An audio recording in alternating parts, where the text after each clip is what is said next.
Hi, my name is Mandolin Royal, and today we're checking out these three guys who are getting a pass to move on to freezer camp. We're going to talk about why, as well as the breeding behind them. So, each of these are very different from each other. From this view, they probably look pretty similar to you, but once we get into those details, they're actually fairly different. So all three of these came from line crosses that I've done in the past, and all three are showing some of the things that came through on that line cross that I need to be especially diligent in culling through. And since we are a dual purpose flock, these are not going to be sold, they're going to be eaten. It's the whole point of why we're doing this, and I'm looking forward to the meals that'll come from these birds. But first, let's talk about why they're here. So in position 1, this guy is coming up on 18 weeks old. And originally, I did like all three of these, but as time went on and as they grew, I changed my mind. So this one, temperament-wise, he is a scaredy cat. He is bottom of the pecking order. No one likes him. And he's not showing the leadership qualities that I look for in a good male. He does have some color bleed through on his wings. You can see the red coloration. That's not dirt. That's color. And I can't let that get a foothold into the flock. Some other notes is his comb isn't that great. His beak is a little elongated. His head's a little elongated. His leg color is on the pale side. His tail angle is okay. Structurally, he's okay, but he is a bit shallow in the chest. I have not weighed these guys yet. We're going to do that in a few. And then we'll do a hands-on evaluation just to see where they're at in that regard. One rule to remember when you are making these decisions is you don't call anybody unless you have at least 3 other birds that are better. And that's some advice that comes from Craig Hansen, who knows his way around birds. But I've got better than these, so I am safe to go ahead and proceed with the freezer plan. This guy, his tail looks a little narrow and pinched up, so we'll see what his hands-on evaluation shows us, but I would lean towards him being a little bit narrow somewhere. But being a scaredy cat and not being a good flock leader, that did him in. Plus everything else. This guy, I liked him a lot originally, but now that he's gotten some more growth behind him, and he's also getting some extra color in the shoulder. His foot color, love that. That's the color. So that's unfortunate. His earlobes are solid red. His comb is also terrible. His tail, it's not well grown in right now, so can't really comment on that other than the angle it's showing right now is good. The back length is good. He has way better chest depth than either of these two. Temperament-wise, he's actually the leader of the pen that he came out of, so he did have that going for him.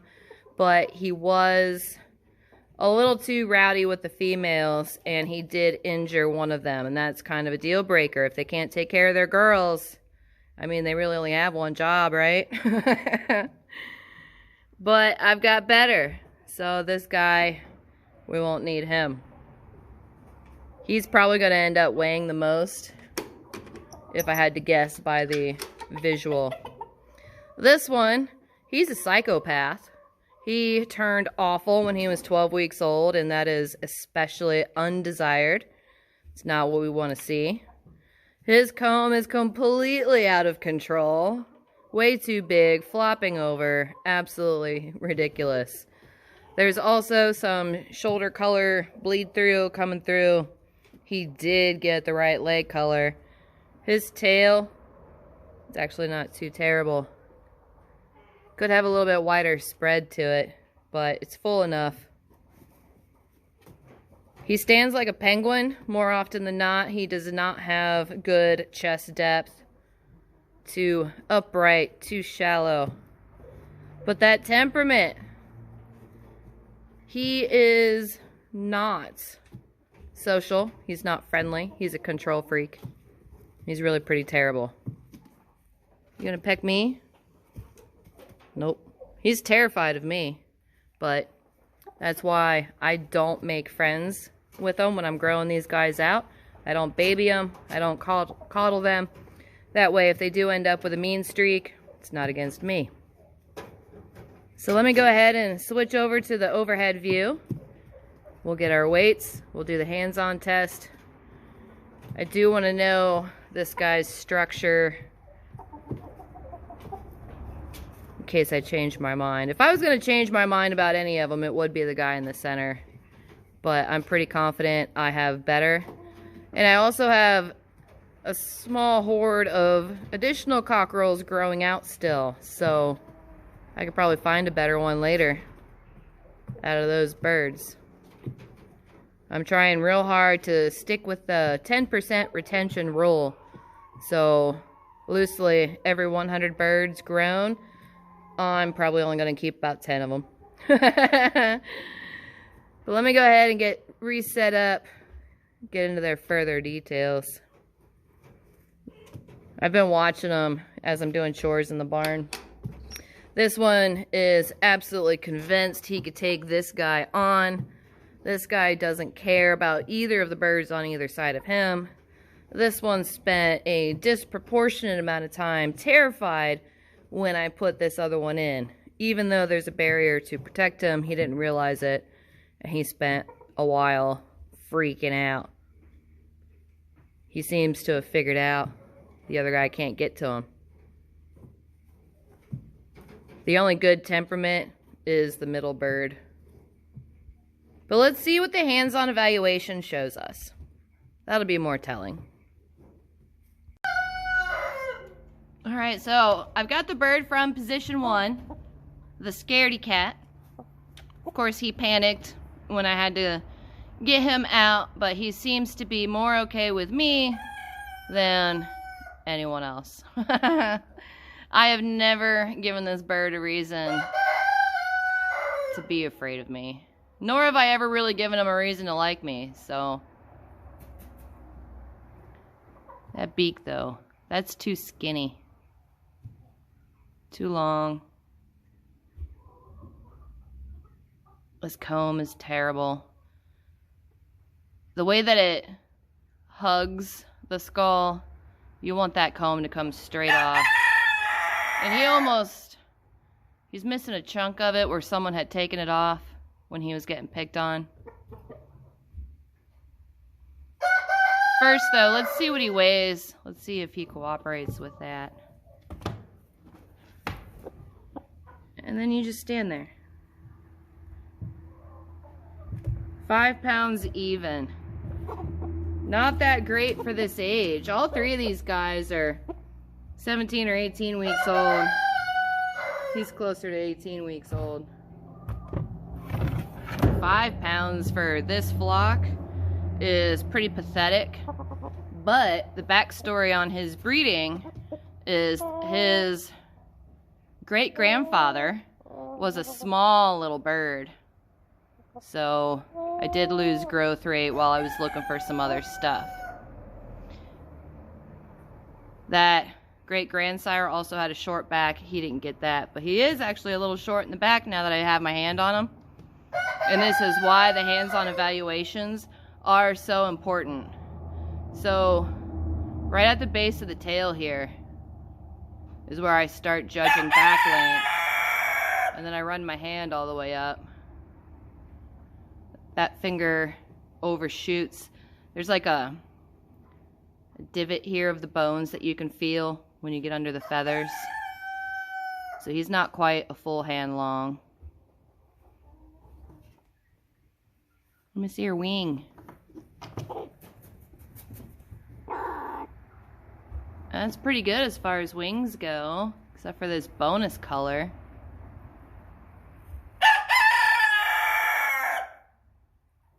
got red in there, and I don't want to see any more of that. Turn this way. You're actually being pretty chill for this. I'm impressed.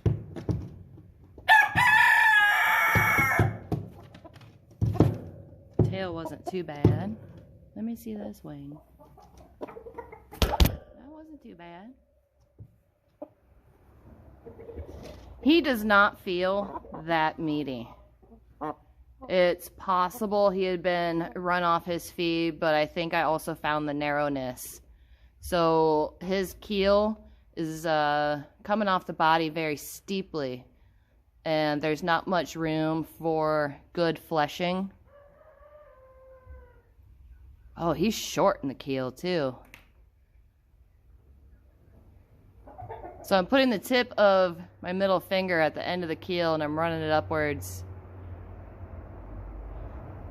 It's straight, it's just so narrow under there and steep. He does not have good bottom width. A little short in the keel. The other really important measurement is the rear bone spacing. So this is under his tail. His vent's in here somewhere. On either side of that vent is going to be 2 pin bones. Wow, 1 finger. This is way too tight. This boy ought to be in the neighborhood of 2 fingers wide, especially with the way that these birds tend to grow. And he is, what? End of keel. Oh, this bird is going to be terrible to process. I think I'm going to let my meat buyer handle this one. Oh my goodness, it's not even 2 fingers from the end of the keel to the pin bones. This is way tight and pinched. That's why his tail was coming off narrow when he was free, when we were watching him. So when I take the bird and tilt, he spreads that tail right on out. But the natural carriage, tight and pinched just like his rear end. Yeah, this bird is structurally no good. And he was only 5 pounds. So let's move on to the bird that was in the middle position. I bet that one's going to be a lot better than this one. This guy already feels a lot different. But I want to start at the beak. There's a better stoutness and a better shape to it than the other guy. His head's better, but his comb is still terrible. Still wraps the skull with that dip where it comes down with it. It's got the wrinkles. Spikes aren't that great. But he does have a lot more substance, so let's see what that weight is. And then we'll see if he has much better comb spacing. 6 pounds, 15 ounces, and some change. So he's borderline 7 pounds. Do you have your foot all the way on there?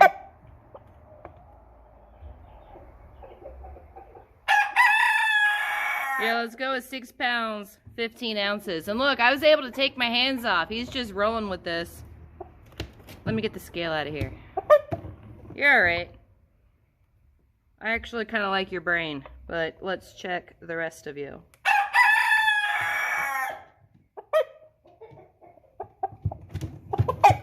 You're alright, I promise. There's his extra bonus color. More of a dingy yellowing than an outright red. Which, if I had to, and I was hard-pressed to find good structure, this is fixable. So we'll see what the rest of them is like. So the base of the tail right there, set my hand down, run it up.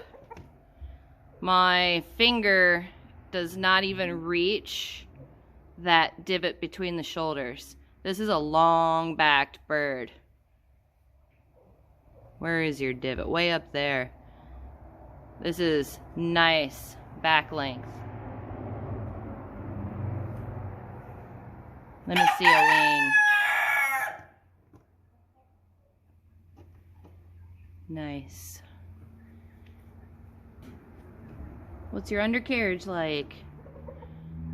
Better than the other guy, but not as meaty as what I'm accustomed to in my original pure line. This guy is a separate line cross than the other two. And that line is prone to leggier, longer, taller, slower growing birds. And the feel of the breast is different. And this one inherited that steep V where it's like this. But it's fleshier by a lot more than the other one.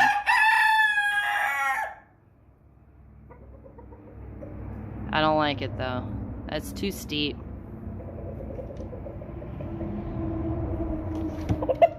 Let's check your bone spacing back here. So I do have him up off of the platform, and I have him held kind of on his side, and I tuck his head underneath my arm, and that makes him not really care about this. You're fluffy. 1.5 fingers. Better than the other, but still not quite the 2 fingers that I would like to see. Next, we're going to find the end of the keel up to the pin bones. That's an easy 3 fingers. So this bird would process fairly easily. So there is that. That's much better.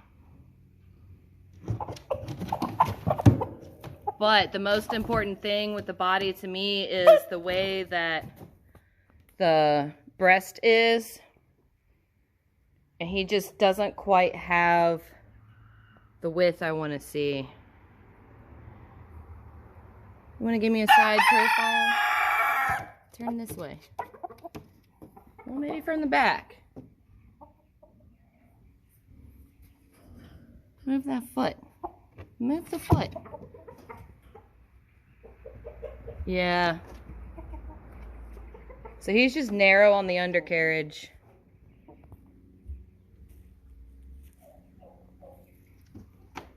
No pass.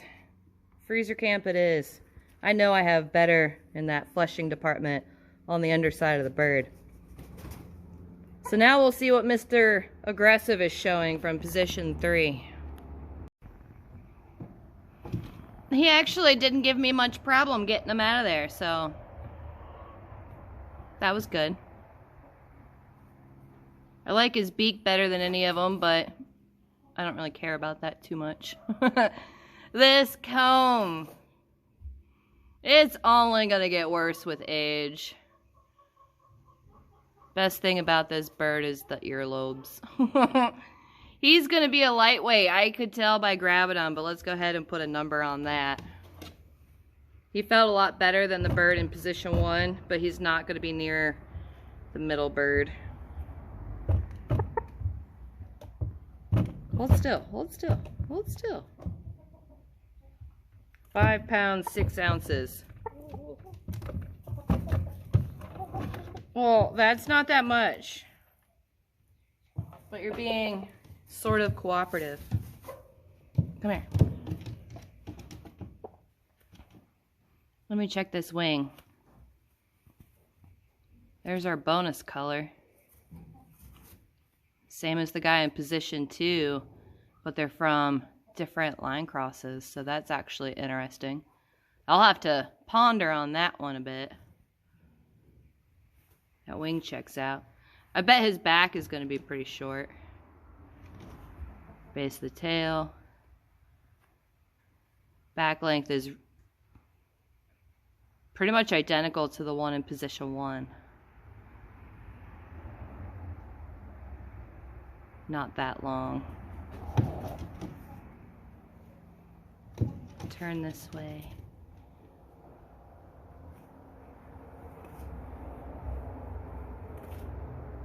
That was actually pretty good.